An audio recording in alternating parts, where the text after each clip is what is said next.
Hola a todos y bienvenidos a un nuevo vídeo dentro de la serie Tintín y Hergé.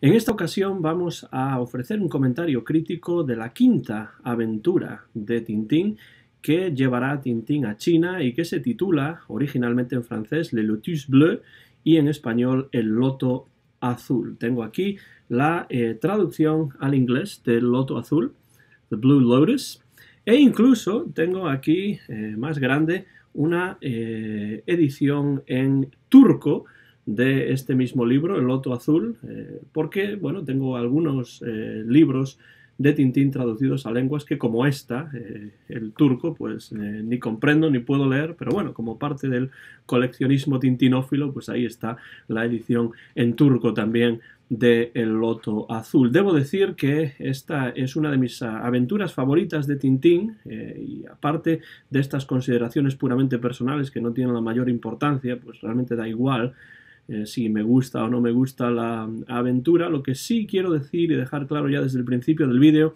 es que El Loto Azul marca un antes y un después en la producción de Hergé y en la serie de las aventuras de Tintín, y vamos a explicar, esto ocurre por varias razones, y vamos a explicar puntualmente a lo largo de este vídeo cuáles son algunas de esas razones. El Loto Azul se publicó originalmente en blanco y negro en el Petit Vingtième entre agosto de 1934 y octubre de 1935, y en 1936 sería editado en forma de álbum por las ediciones Casterman.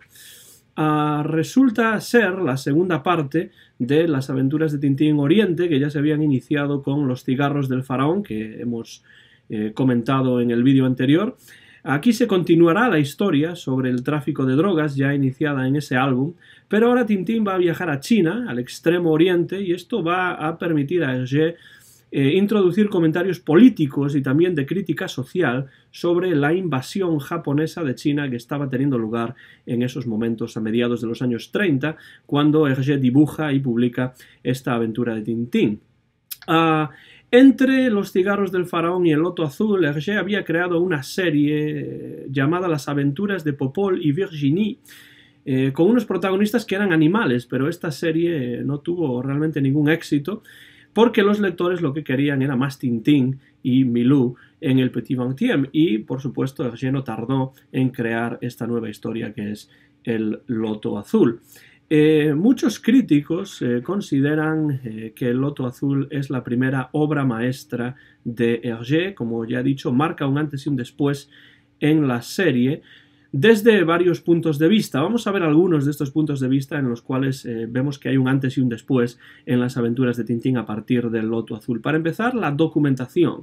Hergé se preocupa mucho más a partir de ahora por la documentación para sus historias. De hecho, se va a convertir esto en casi una obsesión para Hergé a partir de este momento. En alguna ocasión, creo que en las conversaciones que mantuvo con Dumas Sadoul, llegó a decir que este álbum, El Loto Azul, inicia su periodo documentalista, mucho más realista, y una mayor obsesión con la documentación. Esto ocurre debido a que Hergé recibe una carta de un tal padre Léon Gosset, un capellán de unos estudiantes chinos en la Universidad de Lovaina, que le pide que no reproduzca en este nuevo álbum los típicos estereotipos sobre China, de la manera que ya lo había hecho en otras historias, como por ejemplo Tintín en el Congo o Tintín en el país de los soviets. Además de la documentación, Hergé va a cambiar su concepción plástica, se va a preocupar mucho más por perfeccionar sus dibujos, por darles mayor realismo, mayor movimiento, hacerlos mucho más vivos, y todo ello será gracias a su contacto con Chang Chong-jen, un joven pintor, escultor y poeta chino que le presentó el propio padre Gosset y que pronto se iba a convertir en amigo íntimo de Hergé y en una de las amistades más profundas de su vida, y además también en una de las influencias más grandes, tanto personal como profesionalmente, artísticamente, que tuvo Hergé. Este también es el primer álbum de la serie en el que Hergé trabaja mucho más seriamente en la estructura, en el contenido y en la narración de la historia. Tenemos una trama mucho más compacta, mucho mejor estructurada, que ya no está improvisada. Si hablamos de la influencia de Chang sobre Hergé, tenemos que tener en cuenta varios elementos en cuanto a esta influencia, en cuanto a estas huellas de Chang en este nuevo álbum de Hergé. Para empezar, Chang enseña a Hergé nuevas técnicas de dibujo chinas que él no conocía, y esto va a tener una importancia capital, sobre todo en este álbum, pero a partir de este momento en la serie. Además, Chang ayuda a Hergé con la documentación sobre la cultura china y también sobre la situación política de aquel momento entre China y Japón. El Loto Azul busca derribar mitos y estereotipos sobre China que existían en Bélgica en particular y en Europa en general, y además lo va a hacer de manera explícita, de varias maneras. Por ejemplo, en algún momento Hergé ridiculiza a Hernández y Fernández porque hace que vistan una ropa tradicional china, lo que ellos piensan que es una ropa tradicional china, en contraste con las verdaderas vestimentas que los chinos llevan cotidianamente en su vida diaria. Y esto crea pues, una situación cómica, pero también de ridiculización de los dos detectives.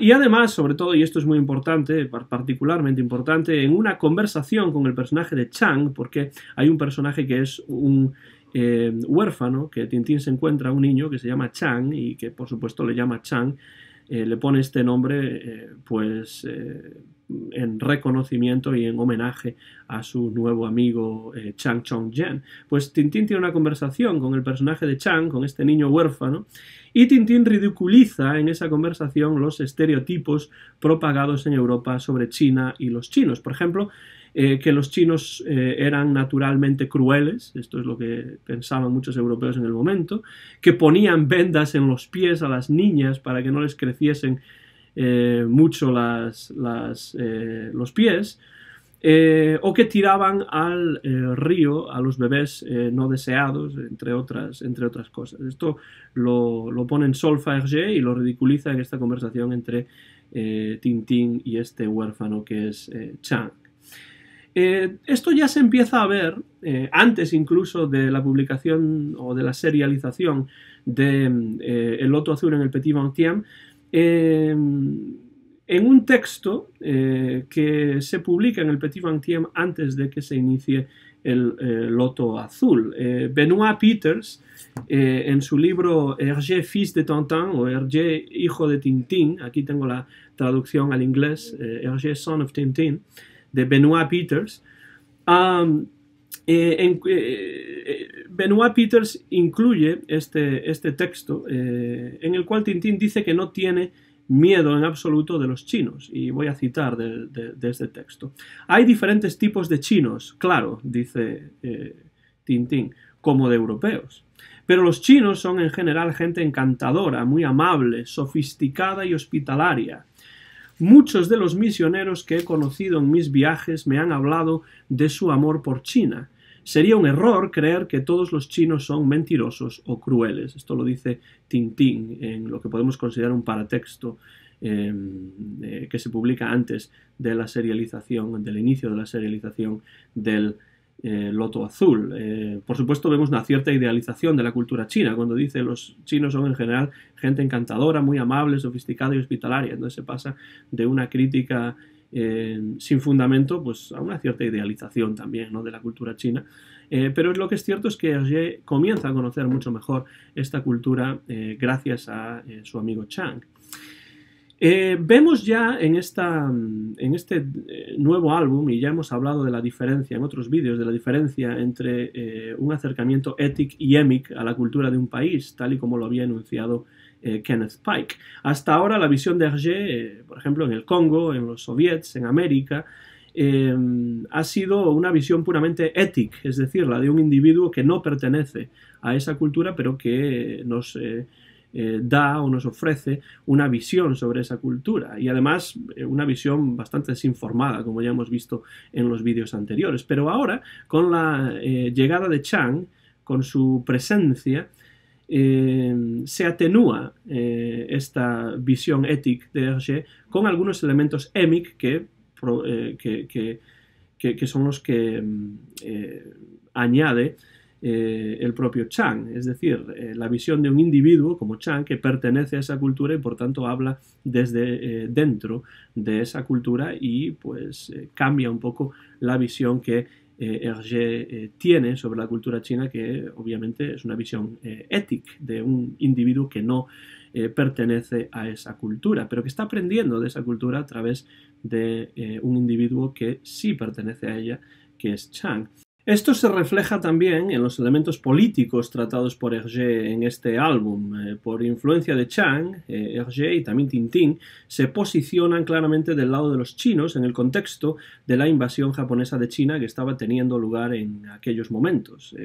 Hergé incluso llega a reproducir dentro de la historia el incidente de Mukden, que serviría como excusa a los japoneses para la invasión de China, que, como digo, estaba ocurriendo en estos momentos. Es un tema claramente contemporáneo a la creación y publicación de El Loto Azul. Simplificando mucho, este incidente de Mukden fue un atentado creado, perpetrado por los propios japoneses a un ferrocarril japonés que daría la excusa perfecta al ejército japonés para iniciar la invasión de China y el conflicto bélico. Chang participó además activamente en la creación del Loto Azul, ayudando a Hergé con muchos de los dibujos, aportando incluso los ideogramas chinos que aparecen en la historia, que son realmente verdaderos ideogramas chinos que tienen mensajes como por ejemplo abajo el imperialismo, ¿no? De nuevo tenemos un posicionamiento de Hergé y de Tintín pues, del lado de China en este conflicto con Japón, esta invasión japonesa del territorio chino. Hergé incluso quiso que Chang figurase como coautor de la obra, cosa que realmente no ocurrió, a pesar de que su firma sí que aparece en algunos, creo que en un par de ocasiones en el álbum. En sus conversaciones con Numa Sadul en los años 70, que se recogen en este libro, Conversaciones con Hergé, que por cierto es una traducción española no demasiado buena, pero bueno, la única que hay en estos momentos. En estas conversaciones con Hergé de Numa Sadul, el propio dibujante habla por extenso sobre la génesis del Loto Azul y también sobre la importancia de Chang en su creación. Si vamos, por ejemplo, a la página 36, después de hablar de la carta del padre Cosé y sus primeros contactos con Chang, dice, es pues en el momento del Loto Azul cuando descubrí un mundo nuevo. Según mi opinión, hasta entonces China efectivamente estaba poblada por una vaga humanidad de ojos rasgados, de gente muy cruel que comían nidos de golondrinas, llevaban una trenza colgando y tiraban a los bebés al río. Yo estaba impresionado por las imágenes y los relatos de la guerra de los Boers, donde el acento siempre estaba puesto sobre las crueldades de los amarillos, y esto me había marcado profundamente. Así pues, descubrí una civilización que yo ignoraba completamente, es decir, gracias a Chang, y al mismo tiempo tomaba conciencia de una especie de responsabilidad. A partir de aquel momento me puse a investigar y buscar documentación, a interesarme verdaderamente por la gente y por los países hacia los cuales yo enviaba a Tintín, por honestidad hacia aquellos que me leían. Todo esto gracias a mi encuentro con Chang. Entonces vemos un cambio ya de actitud, un cambio de visión por parte de Hergé, que se documenta mucho más y quiere ser mucho más riguroso. También le debo a Chang el haber comprendido mejor el sentido de la amistad, el sentido de la poesía, el sentido de la naturaleza. Era un muchacho excepcional al cual desgraciadamente he perdido de vista en el momento en el que se hacen estas entrevistas. Después, en la parte final de su vida, Hergé tendría un reencuentro después de décadas con Chang, que fue además publicitado por la prensa enormemente. Le he escrito varias veces, pregunto a menudo por él a amigos chinos, pero no sé qué ha sido de él. Me hizo descubrir y amar la poesía china, la escritura china, el viento y el viento de la inspiración y el hueso de la firmeza gráfica. Para mí fue una revelación. Desde luego una revelación y además algo que va a cambiar completamente la vida de Hergé, estos primeros contactos, este conocimiento de la cultura china a través de Chang, y va a cambiar además pues sus intereses artísticos y también la dirección que van a tomar las aventuras de Tintín a partir de ese momento. Además de todas estas consideraciones, el Loto Azul continúa, por supuesto, la trama de Cigarros del Faraón, que es ahora mucho más compleja y que se estructura en torno a esa red internacional de traficantes de drogas que ya había aparecido en los Cigarros del Faraón. Tintín va a vivir múltiples aventuras, es una historia en la que hay momentos de muchas aventuras, de bastante acción. Se va a enfrentar a nuevos personajes que aparecerán en álbumes posteriores, por ejemplo, Dawson o Gibbons, que aparecerán en álbumes posteriores. Y finalmente va a descubrir que el jefe de la organización criminal de estos traficantes de droga no es ni más ni menos que Rastapopoulos, el director de cine que ya había conocido, que ya se había introducido en Los Cigarros del Faraón y que además va a ser su archienemigo en el futuro. En varios de los álbumes posteriores de Tintín, Rastapopoulos va a ser un personaje recurrente en muchas ocasiones. Es un álbum muy meritorio, incluso en la versión en blanco y negro, y en el año 1946 Hergé va a redibujar el Loto Azul y lo va a colorear para adecuarlo a los demás álbumes de la serie que ya en los años 40 utilizan ese estilo de la línea clara, tan típico de Hergé, la ligne claire.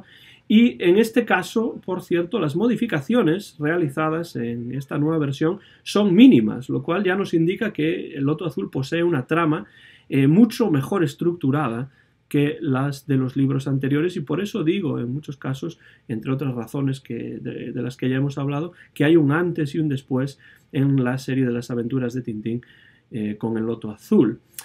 Para ir terminando, es necesario señalar que el Loto Azul afianza ya definitivamente la popularidad de Tintín y Hergé. De hecho, más de 3.000 personas parece ser que asistieron al acto de regreso de Tintín de China en Bruselas. 3.000 personas, muchos de ellos niños, pero también jóvenes y mayores. Esta es además la primera aventura de Tintín cuya popularidad va a traspasar las fronteras europeas. En China, nada más y nada menos que el líder Chiang Kai-shek va a invitar a Hergé a visitar su país después de leer o de conocer el Loto Azul, pero Hergé no va a poder hacerlo debido al inicio ya muy pronto de la Segunda Guerra Mundial. Eso sí, creo que visitará Hergé Taiwán en los años 70, pero bueno, ya estamos hablando de más de 30 y tantos años después de la publicación original de El Loto Azul y de esa invitación original de Chiang Kai-shek a que Hergé visitase tierras chinas. Como digo, quiero repetirlo una vez más, este es un álbum que a mí me gusta especialmente y que además marca un antes y un después en la serie desde varios puntos de vista. El método de trabajo es diferente o va a ser diferente desde un punto de vista artístico también, ideológico, en cuanto a la documentación que va a ser mucho más extensa, mucho más exhaustiva, en cuanto al contenido también de la trama que va a ser a partir de ahora más compleja, mucho mejor estructurada y además incluso también, como hemos ya comentado, en cuanto a la proyección internacional de la serie y también del personaje de Tintín.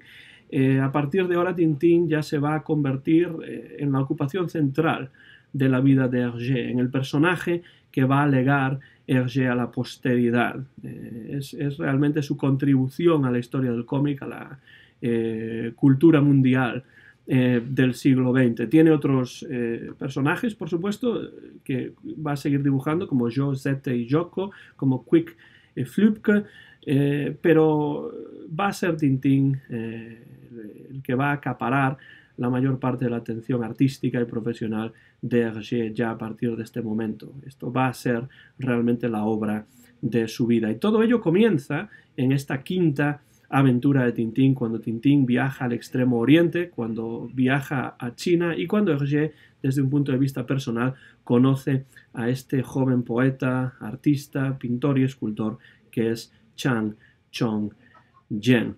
Terminamos pues recomendando la lectura de El Loto Azul, de este libro número 5 de las aventuras de Tintín, y emplazándoles, si les ha interesado este vídeo, al próximo vídeo en el cual vamos a hablar de la siguiente aventura de Tintín, que será La Oreja Rota. Muchas gracias por su atención.